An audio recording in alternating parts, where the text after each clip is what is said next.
नमस्कार दोस्तों, स्वागत है आपका मरुवाणी चैनल के ऊपर। राजस्थान के लोक देवताओं की अपने बात कर रहे थे। राजस्थान के लोक देवताओं में अपने बात की थी लोक देवता रामदेव जी के बारे में। अब आगे बात करते हैं अपने जिनके बारे में। इन लोक देवता का नाम है हड़बू जी। हड़बू जी के बारे में जिक्र करेंगे। हड़बू जी के बारे में जिक्र सुनने से पहले ध्यान रखना, राजस्थान की कला संस्कृति की वीडियो आपको डेली शाम 6 बजे हमारे इसी चैनल पर मिलेगी, जिसका नाम है मरुवाणी। तो आपने मरुवाणी चैनल को सब्सक्राइब करना है, लाइक करना है, शेयर भी करना है और कमेंट करके भी बताना है। हड़बू जी के बारे में बात करते हैं। हड़बू जी जो थे रामदेव जी के भाई थे, यानी कि मुसेरे भाई थे। और हड़बू जी और रामदेव जी मुसेरे भाई थे, जो दोनों का गुरु भी एक ही था। हड़बू जी के बारे में उल्लेख मिलता है कि हड़बू जी का जो जन्म है वो बुंडेल गांव में हुआ था, और बुंडेल गांव पड़ता है नागौर डिस्ट्रिक्ट के अंदर। नागौर मारवाड़ का ही एक भाग था पहले, आधा मारवाड़ का था, आधा आई छतरपुर इसको कहा जाता था। और नागौर का भी प्राचीन नाम जो है आई छतरपुर ही मिलता है, जो जांगल प्रदेश की राजधानी हुआ करता था। जांगल प्रदेश जिसको वर्तमान में बीकानेर कहा जाता है। हड़बू जी के पिता का नाम मिलता है मेहा जी, मेहा जी सांखड़ा। हड़बू जी के पिता थे मेहा जी सांखड़ा। हड़बू जी के पिता मेहा जी सांखड़ा। माता के नाम का उल्लेख नहीं है, गुरु का नाम, तो गुरु का नाम था योगी बाड़ीनाथ। तो रामदेव जी का और हड़बू जी का गुरु एक ही हो गया। रामदेव जी के अगर वाहन की बात करें तो लीला घोड़ा था, और हड़बू जी के वाहन का जो उल्लेख मिलता है, हड़बू जी का जो वाहन था वो सियार था।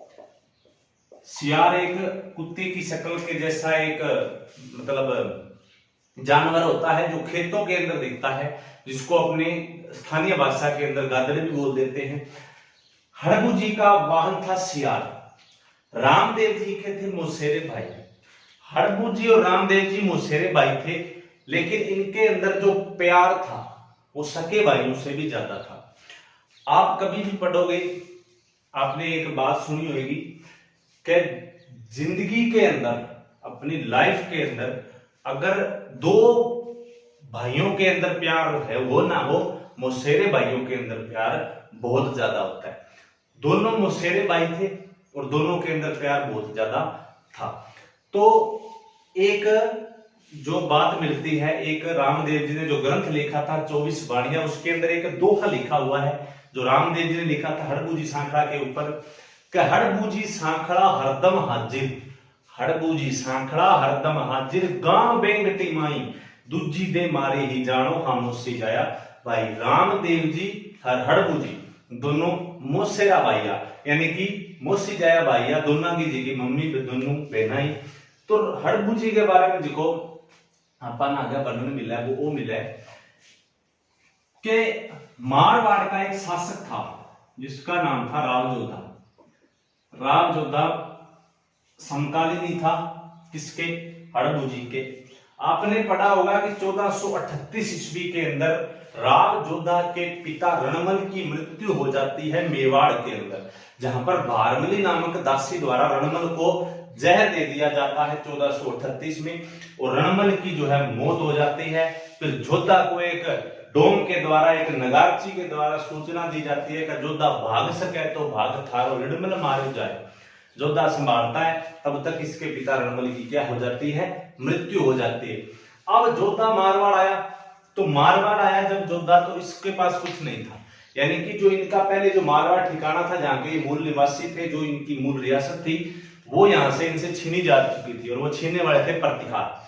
प्रतिहारों का जब परमारों का यहाँ पर जो परमार प्रतिहार दोनों का यहाँ पर जब आक्रमण हुआ, अधिकार हुआ, तो अब जोधा को भी अधिकार वापस चाहिए। तो जोधा ने क्या किया? जोधा आ गया शरण में। राव जोधा शरण में आ गया किसकी? हड़बू जी। राव जोधा हड़बू जी की शरण में आ गया कि महाराज हमें कुछ आशीर्वाद दो, कुछ कृपा करो हमारे पर, हमारी रियासत हमारे से दूर जा रही है। तो हड़बू जी ने कहा था जोधा का, तू घबराना, मैं थारे सागर हूं। अब क्या करते हैं हड़बू जी? हड़बू जी जोधा जी को देते हैं दो उपहार। एक तो देते हैं कटार, तलवार से थोड़ी छोटी। तलवार का छोटा रूप कटार और एक देते हैं घोड़ा। क्या जा तेरा राज्य विस्तार हो जाएगा, तेरा राज्य तेरे पास वापस आ जाएगा, तेरा शासन अच्छे ढंग से चलने लग जाएगा, मेरा आशीर्वाद तेरे साथ है। जोधा वापस गया और वापस इसका हड़बू जी के आशीर्वाद के कारण मारवाड़ के ऊपर, जोधपुर के ऊपर पुनः अधिकार हो जाता है। अब जब जोधा का पुनर्अधिकार हो जाता है मारवाड़ के ऊपर, तब हड़बू जी को भी जोधा 2 उपहार देता है। तो जोधा ने 2 उपहार दिए थे हड़बू जी को। क्या क्या? एक तो दिया था बेंगटी गांव, जो फलोदी तहसील जोधपुर में पड़ता है, और एक चीज जो और दी थी, वो दी थी क्या? एक दी थी बैलगाड़ी। तो हड़बू जी का जो मुख्य मंदिर है वो इसी बेंगटी गांव में हुआ है। जन्म दे बुंदेल नागौर में और मुख्य मंदिर बेंगटी गांव फलोदी जोधपुर में है। तो हड़बू जी के मुख्य मंदिर का आपने याद रखना है, हड़बू जी का मुख्य मंदिर जो है वो बेंगटी गांव में, और इनके मंदिर का निर्माण जो है, हड़बू जी ने तो केवल गांव दिया था, और इनके मंदिर का जो निर्माण है वो मारवाड़ के शासक अजीत सिंह ने करवाया था। और हड़बू जी के मंदिर की एक विशेषता है कि इनका जो बेंगटी में मंदिर है, इनके मंदिर में प्रतीक चिन्ह के रूप में कोई मूर्ति नहीं रखी हुई है। क्या रखी हुई है? बैलगाड़ी रखी हुई है, यानी कि बैलगाड़ी की ही पूजा होती है। हड़बू जी के मंदिर में किसकी पूजा होती है? बैलगाड़ी। क्वेश्चन आ सकता है, किस लोक देवता के मंदिर में प्रतीक चिन्ह के रूप में बैलगाड़ी रखी जाती है? हड़बू जी के। एक आते हैं सांप की बाम्बी, हरिराम जी के रखी जाती है सांप की बाम्बी। तोरण रखा जाता है मामा देव जी के। तो ये भी आपने बातें याद रखनी है। एक लोक देवता है ओम बन्ना, जो हाल फिलहाल बहुत चर्चा में रहे थे, और ड्राइवर जिनको सबसे ज्यादा मानते हैं, ओम बन्ना के मंदिर में रखा जाता है साहब बुलेट। तो ये चीजें आपने याद रखनी है हड़बू जी के बारे में।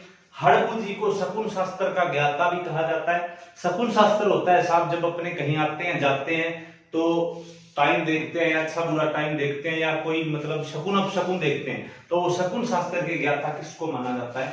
हड़बू जी को माना जाता है। हड़बू जी किसके मुसेरे भाई थे? रामदेव जी के। गुरु का नाम क्या था? बालीनाथ। पिता का नाम क्या था? मेयाजी सांखला। क्वेश्चन आ सकता है, हड़बू जी के समकालीन मारवाड़ का शासक कौन था? हड़बू जी के समकालीन मारवाड़ का शासक राव जोधा था। राव जोधा समकालीन में आएगा, जबकि मंदिर का निर्माण पूछे तो अजीत सिंह ने करवाया था। ये हुई बात अपने किसकी? हड़बू जी की। अब ऐसा अगले लोक देवता जिनका नाम है क्या? गोगा जी। लोक देवता गोगा जी। गोगा जी भी बहुत ज्यादा पॉपुलर है, गोगा जी की बहुत ज्यादा फेमस है, इनकी बहुत ज्यादा पूजा होती है। अब गोगा जी के बारे में सुन लेना साहब। गोगा जी का जन्म जो है वो हुआ था ददरेवा गांव, और ददरेवा पड़ता है कौन सी डिस्ट्रिक्ट में? चूरू में। चूरू के ददरेवा नामक स्थान पर किसका जन्म हुआ था? गोगा जी का। ठीक है। अब गोगा जी के बारे में उल्लेख मिलता है कि गोगा जी के जो पिता थे, इनका नाम था जेवर, जेवर जी चौहान। राजपूतों में इनकी गोत्र क्या थी? चौहान। रामदेव जी की तंवर थी, तंवर वंशीय राजपूत थे। हड़बू जी सांखला थे, और जो अपने गोगा जी हैं वो क्या थे? चौहान थे। गोगा जी की माता का नाम मिलता है बादशाह। पिता जेवर चौहान और माता बादशाह के संतान थे गोगा जी, और गोगा जी का जन्म जो है वो ददरेवा चूरू में हुआ था। चूरू के ददरेवा नामक स्थान पर इनका जन्म हुआ था, और इनके गुरु का नाम जो है वो मिलता है गुरु गोरखनाथ। नाथ संप्रदाय के एक योगी हुए थे गुरु गोरखनाथ, इनसे दीक्षा ली थी किसने? गोगा जी ने। और इतिहासकारों ने जो बात बताई है कि इनका नाम जो है वो गोगा कैसे पड़ा, कई विद्वान तो बताते हैं कि इन्होंने अपने गुरु के पहले अक्षर को ले लिया गोरखनाथ जी। ठीक है। गाय से बहुत ज्यादा लगाव था, तो गुरु के गोरखनाथ के नाम से और गाय के नाम से नाम पर रखा था गोगा। और कई विद्वान बताते हैं गुरु गोरखनाथ के नाम से रखा था, यानी कि गुरु का पहला अक्षर गु और गोरखनाथ का पहला अक्षर गो, गुग्गो नाम इन्होंने रखा था। तो अलग विद्वान का अलग मत है, लेकिन मतों से कभी क्वेश्चन नहीं आएगा। क्वेश्चन आएगा गोगा जी के गुरु का नाम क्या था, तो आप याद रखना गुरु गोरखनाथ जी। उसके बाद गोगा जी के बारे में इनकी पत्नी भी याद रखनी है आपने, कैलम देवी। गोगा जी की पत्नी क्या थी? कैलम देवी, जो कहां की रहने वाली थी? कोल्लूमंड की। मैंने बताया था कोल्लूमंड फलोदी जोधपुर में है, जो बापू जी का तो गांव था और गोगा जी का ससुराल था। कोल्लूमंड के बुड्ढो जी राठौड़ की पुत्री, क्या नाम था? कैलम देवी, जो किसकी पत्नी थी? गोगा जी की।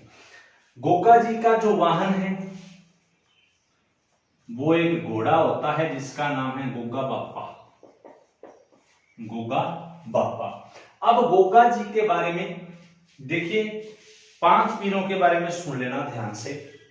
5 पीर, रामदेव जी, हड़बू जी, गोगा जी, पाबू जी, मेहा जी, पांचों के बारे में। रामदेव जी और हड़बू जी की बात याद रखना। रामदेव जी ने हड़बू जी ने समाधि ली थी। कल मैंने बताया था रामदेव जी से ठीक एक दिन पहले समाधि ली थी दाढ़ी भाई, और रामदेव जी के ठीक 7 दिन बाद समाधि ली थी हड़बू जी ने। तो ये चीज क्लियर हो गई कि रामदेव जी और हड़बू जी ने क्या ली थी? समाधि। बच्चे कितने? 3, मेहा जी, पाबू जी, गोगा जी। तो मेहा जी रणकदेव भाटी से लड़ते वक्त मारे गए थे, आगे बात करेंगे। गोगा जी महमूद गजनवी से लड़ते वक्त मारे गए थे, अभी बात करेंगे। बाबू जी जिंदराव खिंची से लड़ते वक्त मारे गए थे, आगे बात करेंगे। यानी कि मैं क्या कहना चाहता हूं, 5 देवता गए कैसे? रामदेव जी और हड़बू जी की तो बात ही क्लियर हो गई कि दोनों ने क्या ली थी? समाधि। तो अब गोगा जी की बात 1025 ईस्वी की बात है।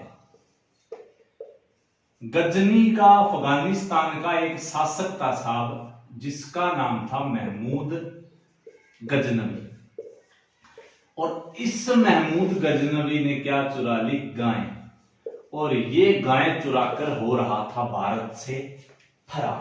यानी कि भारत से गोधन हरने के बाद, भारत से गाय चुराने के बाद ये अपने देश अफगानिस्तान की तरफ बढ़ रहा था और ये निकल रहा था। तो यहां पर पंजाब में एक नदी पड़ती थी जो भारत की उत्तरी सीमा की जो मेन नदी मानी जाती है। इसका जो पूर्वी उत्तरी सीमा की मेन नदी, इसका नाम था साहब सतलज। और इस सतलज नदी को पार कर रहा था महमूद गजनवी। और महमूद गजनवी से कहते हैं कि सतलज नदी जो है वो पार नहीं होती है। सतलज नदी जब महमूद गजनवी से पार नहीं होती, तब कहते हैं कि गोगा जी इसके ऊपर आक्रमण कर देते हैं और गोगा जी जो है इस आक्रमण के अंदर मारे जाते हैं। यानी कि महमूद गजनवी के और गोगा जी के मध्य जो युद्ध लड़ा जाता है, इस युद्ध को कहा जाता है सतलज नदी का युद्ध। यानी कि महमूद गजनवी से लड़ते वक्त मारे, महमूद गजनवी से लड़ते वक्त मारे गए कौन? गोगा जी। गोगा जी के 2 तो भाई थे जिनका उल्लेख मिलता है अर्जुन और सुरजन। कहते हैं कई किताबें लिखती हैं गोगा जी ने खुद उनको पहले ही मार दिया था युद्ध से पहले, अर्जुन और सुरजन को। लेकिन कुछ किताबें लिखती है अर्जुन और सुरजन और अपने 60 तो भतीजों को और 47 पुत्रों को साथ लेकर गोगा जी युद्ध करते हैं महमूद गजनवी से। ये भी मारे जाते हैं और गोगा जी भी मारे जाते हैं। अब एक क्वेश्चन बनेगा कि गोगा जी महमूद गजनवी से लड़ते वक्त मारे गए थे, इस बात का वर्णन कौन सी बुक, कौन सा जो ग्रंथ करता है? तो इसका वर्णन करता है साहब बीकानेर के सूरत सिंह के दरबारी दयालदास ने लिखी थी, दयालदासरी ख्यात। दयालदासरी ख्यात और पाली के अंदर एक मंदिर है रणकपुर, और उस रणकपुर में लगी हुई है रणकपुर प्रशस्ति। और इस रणकपुर प्रशस्ति का रचयिता था कौन? देपाक। दयालदासरी ख्यात लिखी थी दयालदास ने। दयालदासरी ख्यात और रणकपुर प्रशस्ति में वर्णन मिलता है कि गोगा जी की मृत्यु महमूद गजनवी से लड़ते वक्त हुई थी। अब कहते हैं कि महमूद गजनवी से लड़ते वक्त जब मारे गए थे गोगा जी, तो इनका जो शीश है, इनका जो शीश है वो गिरा था ददरेवा में, जहां पर इनकी मेड़ी बनी हुई है। मेड़ी का मतलब ऐसा मंदिर, गोगा जी का जो मंदिर होता है उसको मेड़ी कहा जाता है। गोगा जी की जो शीश की मेड़ी यानी कि शीश जहां पर गिरा था, तो इनकी जो शीर्ष मेड़ी है वो ददरेवा चूरू में है। ददरेवा चूरू के अंदर इनकी शीर्ष मेड़ी है। और इनकी धुर मेड़ी यानी कि जहां पर इनकी धड़ गिरी थी, इनकी धुर मेड़ी जो है साहब गोगा मेड़ी में है। गोगा मेड़ी जो है वो नोहर में है, नोहर तहसील हनुमानगढ़ में गोगा मेड़ी जो है वो गोगा जी का सबसे बड़ा धाम माना जाता है। और इस धुर मेड़ी का निर्माण जिसने करवाया था, इस निर्माता का नाम था दिल्ली का तुगलक वंश का शासक, नाम था फिरोज शाह तुगलक। दिल्ली के तुगलक वंश के शासक फिरोज शाह तुगलक ने गोगा जी का एक मकबरे नुमा सबसे बड़ा मंदिर, सबसे बड़ी मेड़ी बनवाई थी। और बाद में आया बीकानेर का शासक महाराजा गंगा सिंह। तो याद रखना, निर्माण पूछे तो फिरोज शाह तुगलक और पुनर्निर्माण पूछे तो बीकानेर महाराजा गंगा सिंह। ये एक मकबरे नुमा इमारत है। हालांकि इसको वर्तमान में तो राजस्थान की वसुंधरा सरकार ने बहुत ज्यादा बदल दिया है, लेकिन अगर इतिहास की दृष्टि से पुनर्निर्माण, जैसे मैंने रामदेव जी के बारे में बताया था कि रामदेव जी के मंदिर का निर्माण गंगा सिंह, तो धुरमेड़ी के पुनर्निर्माण भी किसने करवाया? गंगा सिंह। निर्माण करवाया फिरोज शाह तुगलक ने। और इस धुरमेड़ी के अंदर गोगा जी का लगता है हर वर्ष मेला। कब लगेगा? भाद्रपद की कृष्ण पक्ष की नवमी को, जिसको गोगा नवमी कहा जाता है। धुरमेड़ी के अंदर दो तरह के पुजारी बैठते हैं। 11 महीने तो पुजारी बैठते हैं। कौन? चायल मुसलमान। चायल मुसलमान पुजारी बैठते हैं 11 महीने, और 1 महीने हिंदू पुजारी बैठते हैं। 1 महीने हिंदू पुजारी बैठते हैं। तो ये भी आपने याद रखना है। और एक बात और मिलती है कि महमूद गजनवी ने गोगा जी को जिंदा पीर या जाहर पीर भी बताया है। तो क्वेश्चन आ सकता है, जाहर पीर किसे कहा जाता है? बहुत फेमस है। गोगा जी को किसने कहा? ये क्वेश्चन ज्यादा आता है। तो वहां पर ऑप्शन होता है फिरोज शाह तुगलक, एक ऑप्शन होता है महमूद गजनवी। तो जिससे लड़ते वक्त मारे गए हैं वही कहता है जाहर पीर, महमूद गजनवी। क्वेश्चन आ सकता है, गोगा जी के मंदिर में जो मुस्लिम पुजारी बैठता है उसको क्या कहा जाता है? उसको चायल कहा जाता है। रामदेव जी के मंदिर में जो पुजारी बैठता है वो मेघवाड़ जाति का होता है, जिसको रिखिया कहा जाता है। तो ये भी आपने याद रखनी है बात। और एक बात और याद रखना, गोगा जी के वाद्य यंत्र जो होते हैं वो एक तो होता है डेरू और एक होता है छड़ी। छड़ी खेलते हैं गोगा जी के जागरण में, जिसको हंकड़ कहा जाता है। डेरू भी गोगा जी का वाद्य यंत्र है। उसके बाद याद रखना, एक और बात मिलती है कि मुसलमानों के अंदर मुसलमान होते हैं कायम खानी मुसलमान। वो कायम खानी मुसलमान गोगा जी के ही वंशज हैं। कैसे?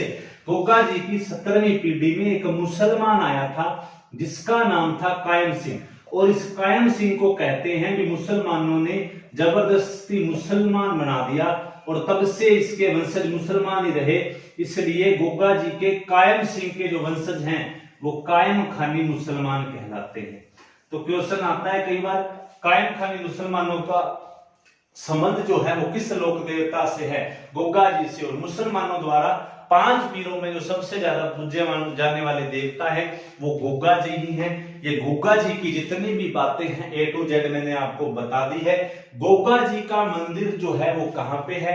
गोगा मेड़ी नोहर हनुमानगढ़ में है, मुख्य मंदिर है। हालांकि गोगा जी के 3 मंदिर हैं, याद रखना। पहला शीर्ष मेड़ी, दूसरा धुरमेड़ी। हालांकि पहला ये है लेकिन क्रमांक तो मैं वैसे लगा रहा हूं। शीर्ष मेड़ी ददरेवा चूरू में है, धुरमेड़ी गोगा मेड़ी नोहर हनुमानगढ़ में है। तीसरा जो इनका मंदिर है जिसको गोगा जी की ओल्डी कहा जाता है, ओल्डी बोले तो झोंपड़ी कहा जाता है, जो सांचौर जालोर में है। सांचौर जालोर को राजस्थान का पंजाब कहा जाता है। और सांचौर जालोर में एक जगह है पिथामेड़ी, जो जहां पर विश्व की सबसे बड़ी क्या है? गौशाला है।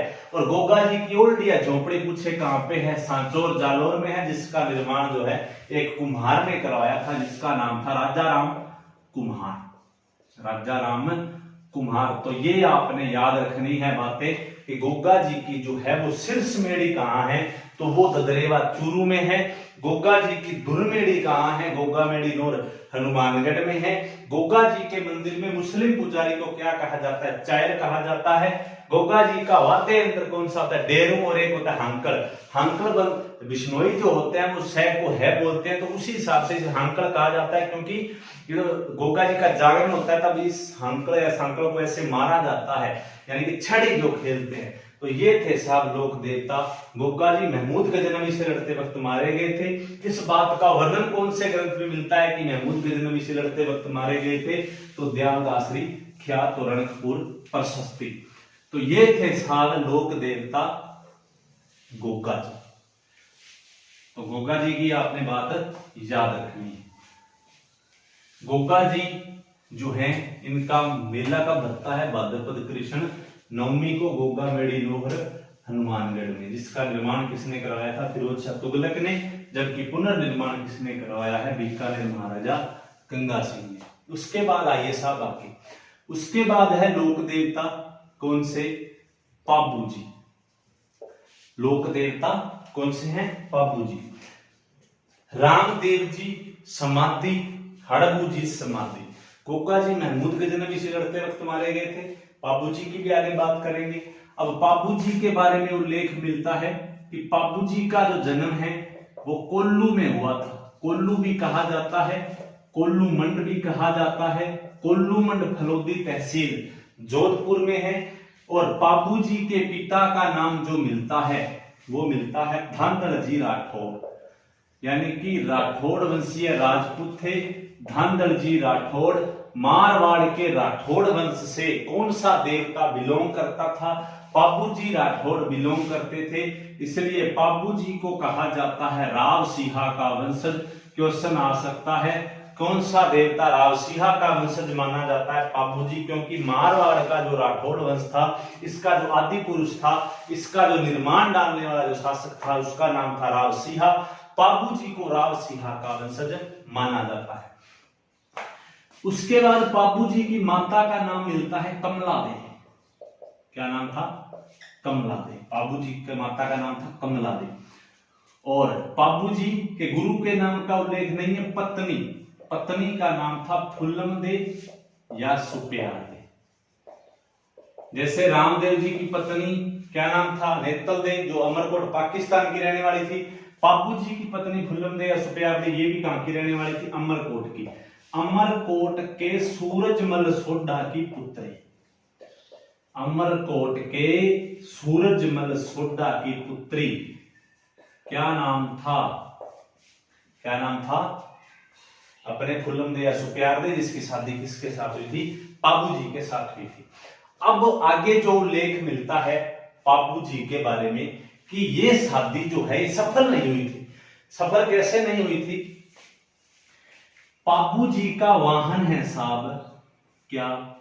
एक घोड़ी, जिसका नाम है केसर काल में। पाबू जी को केसर काल में घोड़ी मिली थी उपहार में। किसने दी थी? देवली चारणी ने। देवली चारणी के बारे में जो उल्लेख मिलता है कि देवली चारणी पाबू जी की मुंह बोली बहन थी, यानी कि धर्म बहन बनी हुई थी। देवली चारणी ने पाबू जी को घोड़ी दी थी। अब कई विद्वान जो बताते हैं, किताबें जो बताती हैं कि पहले इस घोड़ी की बात पाबू जी के बहनोई से हुई थी कि पाबू जी को ये घोड़ी जो है बहनोई को दी जाएगी, लेकिन बहनोई को नहीं दी। ये घोड़ी देवली चारणी ने किसको दे दी? पाबू जी को। तो उनका बहनोई नाराज हो जाता है। तो मैं आपको बता देता हूं, देवली चारणी ने ये घोड़ी शर्त पर दी थी कि जब भी मेरे पर कोई दिक्कत आएगी, कोई विपदा आएगी, कोई आफत आएगी, कोई संकट आएगा, तो पाबूजी आप मेरी सहायता करोगे। तो पाबूजी ने पूछा कि आप पर संकट आया तो मेरे को पता कैसे चलेगा?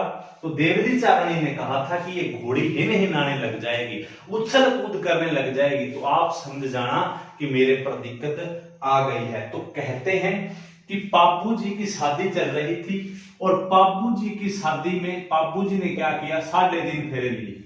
पाबू जी की शादी में तो फेरे पाबू जी लेंगे, कोई और थोड़ी लेगा। पाबू जी ने 3.5 फेरे लिए, तभी कहते हैं कि घोड़ी हिन हिनाने लगी। यानी कि घोड़ी हिन हिनाने लगी तो मतलब क्या है कि देवली चारणी पे संकट आ गया। तब पाबू जी ने क्या किया? इस संकट में हेल्प की, सहायता की। किसकी? देवली चारणी की। पाबू जी गए, वहां से उनका मुकाबला हुआ जीजा के साथ, और इनके जीजा का नाम मिलता है जींदराव खिंची, जिसको पहले घोड़ी देने की बात की थी देवली चारणी ने, लेकिन घोड़ी दे किसको दी? पाबू जी को। अब जींदराव खिंची और पाबू जी दोनों के मध्य होता है युद्ध, और इस युद्ध की जो जगह थी वो थी देंचू, जोधपुर में है। और इस देंचू नामक स्थान पर पाबू जी की अपने जीजा से युद्ध करते वक्त क्या हो गई? मृत्यु। ये बात मैंने पहले ही बताई थी कि मृत्यु वाले जो देवता कैसे गए। जैसे रामदेव जी हड़बू जी समाधि, कोका जी महमूद गजनवी से लड़ते वक्त, पाबू जी जिंदराव खिंची से लड़ते वक्त। पाबू जी ने 3.5 फेरे लिए थे, आज भी इनके अनुयायी 3.5 फेरे लेते हैं। पाबू जी को मानने वाले जो लोग होते हैं वो आज भी कितने फेरे लेते हैं? 3.5 फेरे लेते हैं। और पाबू जी की आराधना में जोधपुर के अंदर एक नृत्य किया जाता है जिसका नाम है थाली। जैसे रामदेव जी की आराधना में 13 ताली नृत्य किया जाता है, पाबू जी की आराधना में थाली नृत्य किया जाता है। एक थाली होती है, उसको डंडे पर रखकर ऐसे घुमाकर ऊपर फेंका जाता है और बाद में वो थाली वैसे की वैसे आकर टिक जाती है। तो ये भी आपने याद रखना है। उसके बाद याद रखना पाबू जी के बारे में, पाबू जी के ऊपर पाबू जी की जीवनी भी लिखी गई है। और पाबू जी की जो जीवनी जिस बंदे ने लिखी है उस बंदे का जो नाम है आसिया मोड़। पाबू जी की जीवनी लिखी है आसिया मोड़ ने, किस नाम से? पाबू प्रकाश नाम से। पाबू जी की जीवनी आसिया मोड़ ने किस नाम से लिखी है? पाबू प्रकाश नाम से। जैसे रामदेव जी ने तो खुद ही ग्रंथ लिखा है, लेकिन पाबू जी ने खुद ग्रंथ नहीं लिखा, इनके ऊपर लिखा गया, इनकी बायोग्राफी, इनकी जीवनी लिखी है किसने? आसिया मोड़ ने। उसके बाद बात करते हैं पाबू जी की फड़ के बारे में। मैंने बताया था आपको फड़ जो है वो क्या होती है। हाँ, एक चीज और याद रखना आप कि पाबू जी को किसका अवतार माना जाता है? लक्ष्मण का। रामदेव जी को कृष्ण का और पाबू जी को माना जाता है लक्ष्मण का अवतार माना जाता है। और पाबू जी का जो मुख्य मंदिर है वो भी कोल्लूमंड में ही है। पाबू जी का जो मुख्य मंदिर है वो कोल्लूमंड में ही है, जहां पर हर वर्ष लगता है मेला पाबू जी की याद में चैत्र माह की अमावस्या को। हर वर्ष चैत्र अमावस्या को पाबू जी का विशाल मेला भरता है। कहां पर? कोल्लूमंड जोधपुर में। पाबू जी के फड़ की बात करें, फड़ क्या होती है? मैंने बताया था कपड़े पर देवी देवताओं के पौराणिक आख्यानों को, पौराणिक चित्रों को उकेरा जाता है और उन चित्रों को एक भोपा और भोपन के द्वारा गाकर लोगों को सुनाया जाता है। उसे कहा जाता है फड़ बांचना।